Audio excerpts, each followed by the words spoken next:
آپ کے پاس تو طاقت ہے, آپ کے پاس تو قوت ہے, بس اتنا کر دیجئے کہ خیمے میں آپ کی بہن سنے اور مدینے میں میری بہن سغرا سنے, مدینے میں میری بہن سغرا سنے.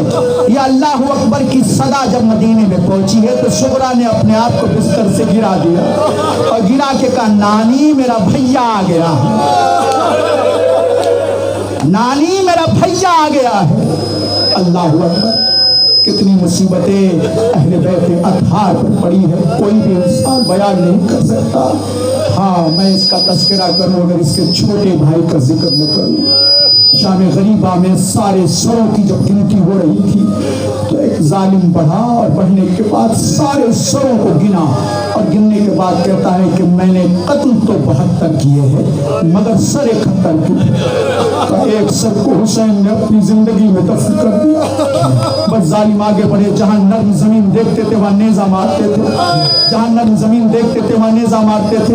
ایک جگہ ظالم نے اپنے نیزے کو مارا, ننھی سی لاش اجھل کے باہر آ گئی, ننھی سی لاش باہر آ گئی. تو جیسے ہی باہر آئی تو ایک مرتبہ رباب جیسے ہی باہر آئی تو فضا نے کہا رباب تیرے بچے کی خیر, رباب تیرے بچے کی خیر.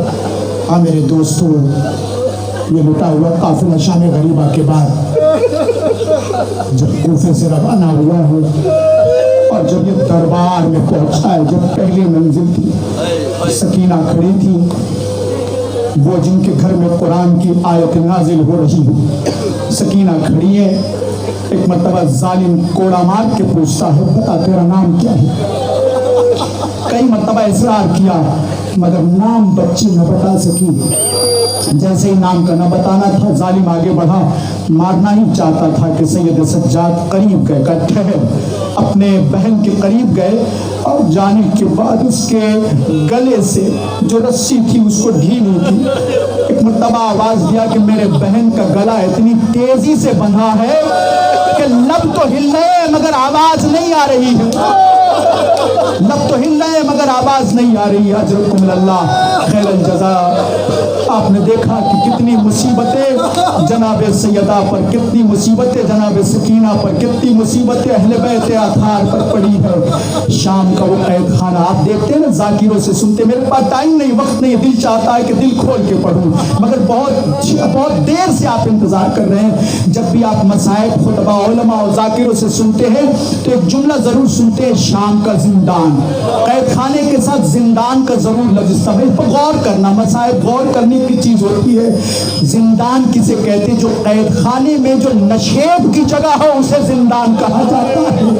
اہل بیت اطہار قید خانے کے نشیبوں میں تھے, جہاں سورج کی کرن بھی نہیں پڑتی تھی, ایسے جگہ پر تھے.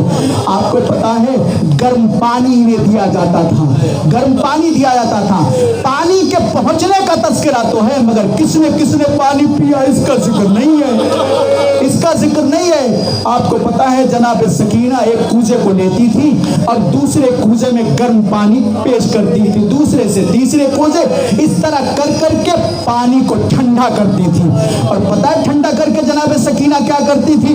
ایک بیمار قیدی کی طرف دیکھتی تھی, اس کے پیر کی بیڑیاں سورج کی کرنوں میں اتنا گرم ہو جاتا تھا, اس سورج کی کرنوں میں جو گرم ہوتا تھا اس بیڑیوں پر پانی ڈال کر اسے ٹھنڈا کرتی تھی, اس بیڑیوں پر پانی ڈال کے ٹھنڈا کرتی تھی. اتنی مصیبتیں تھیں اہل بیت اطہار پر. ہاں میرے دوستو, اب رہائی کا پروانہ انہیں مل رہا ہے, مدینے جانے کا پروان مل رہا ہے. مگر ہاں اس سے پہلے مجلس کا انعقاد ہوا. یہ پہلی مجلس شام میں جو جناب زینب نے اس کو انعقاد کیا اور سارے شہداء کا سر آیا, سب پر ماتم کیا گیا مگر 2 سر ایسے آئے کہ جس پر رونے والا کوئی نہ تھا. تو ایک مرتبہ آواز دیا کیا اس کی ماں دنیا میں نہیں ہے؟ زینب کھڑی ہو گئی. اگر میں اپنے بیٹے کو روتی تو میرا ماں جائے کو کون روتا, میرے میں جائے کو کون روتا. ہاں میرے دوستو, یہ چھوٹا سا قافلہ جو لٹ چکا تھا, جو برباد ہو چکا تھا, جس کا سب کچھ ختم ہو گیا تھا, وہ ایک مرتبہ شام کے قید خانے سے کربلا ہوتا ہوا نکلا. سب نے اپنے آپ کو کربلا میں پہنچ کر لاش حسین پر گرا دیا، لاش حسین پر گرا دیا۔ بیویوں نے ماتم کیا، بیویوں نے حسین کو یاد کیا۔ یہ قافلہ جب مدینے میں پہنچا ہے تو مدینے میں جناب عبداللہ آتے ہیں، اور آنے کے بعد سب سے ملتے ہیں، سب کو پرسہ دیتے ہیں، مگر ایک پرسہ ہے جو پرسہ سید سجاد دے رہے ہیں۔ جناب اپنی پھوپھی کو زمین پر بٹھا دیتے ہیں، اور بٹھانے کے بعد کہتے پھوپھی اماں، میں نے کربلا سے لے کر کوفہ، کوفہ سے لے کر شام، شام سے لے کر دربار، دربار سے لے کر بازار، بازار سے لے کر زندان، پھوپھی اماں میں نے دیکھا کہ آپ روتی رہی مگر کسی نے آپ کو پرسہ نہیں دیا۔ آپ کو آپ کے بھائی کا پرسہ، آپ کو آپ کے بیٹے کا پرسہ۔ بس ایک مرتبہ زینب تڑپ گئی کہ بیٹا میں نے بھی تو دیکھا کہ تازیانوں کے علاوہ تمہیں کچھ نہ ملا، تمہیں بھی تمہارے باپ کا پرسہ، تمہیں تمہاری علی اکبر کا پرسہ، تمہیں تمہارے علی اصغر کا پرسہ۔ ایک مرتبہ پرسہ پیش کیا۔ اسی اسنا میں جناب عبداللہ داخل ہوتے ہیں، اور عبداللہ کہتے ہیں ایک مرتبہ سید سجاد سے، کہتے مولا جب سے جناب زینب گئی ہیں گھر کا تالا نہیں کھلا ہے، جناب زینب کو اجازت دے دیجئے۔ یہ بار بار مصائب کو پڑھتا ہوں مگر پڑھنے کا دل بھی چاہتا ہے کہ جب ہماری بیٹیاں جب میکے سے سسرال جاتی ہیں تو انہیں کچھ نہ کچھ تحفے میں ضرور دیا جاتا ہے۔ اہل بیت کا دستور بھی تھا، جب بھی حسین کی زینب جب بھی اپنے میکے سے سسرال جاتی تھی تو کچھ تحفہ عباس دیتے تھے، کچھ حسن دیتے تھے، کچھ حسین دیتے تھے، کچھ سجاد دیتے تھے، مگر وہ وقت آ گیا جب کچھ نہ تھا، نہ علی اکبر ہے، نہ عباس ہے، نہ حسن ہے، نہ حسین ہے۔ زینب رخصت ہو رہی ہے مگر زینب کو دینے والا کوئی نہیں۔ سید سجاد اپنی جگہ سے کھڑے ہوئے، ایک بیمار کے قریب گئے، صغرا کے قریب جا کے دو کان کے گوشواروں کو نکالا، اور نکالنے کے بعد ایک مرتبہ پھوپھی اماں کے قریب گئے اور کہا پھوپھی اماں جو تھا وہ کربلا میں لٹ گیا، پھوپھی اماں اس نذرانے کو قبول کر لیجئے۔ زینب بیٹھ گئی، اے بیٹا تو نے کیا کیا؟ صغرا کے بندے نے مجھے مدینے میں رلایا، سکینہ کے بندوں نے مجھے شام کے زندان میں رلایا۔ زینب چلی عباس نہ تھے، زینب چلی علی اکبر نہ تھے، زینب چلی حسین نہ تھے۔ زینب نے جو گھر کا تالا کھولا دو چھوٹے چھوٹے مسلوں کو دیکھا، زینب لپٹ گئی، لپٹ کے کہتی ہے واؤنا واہ محمدہ، واؤنا واہ محمدہ کی صدا۔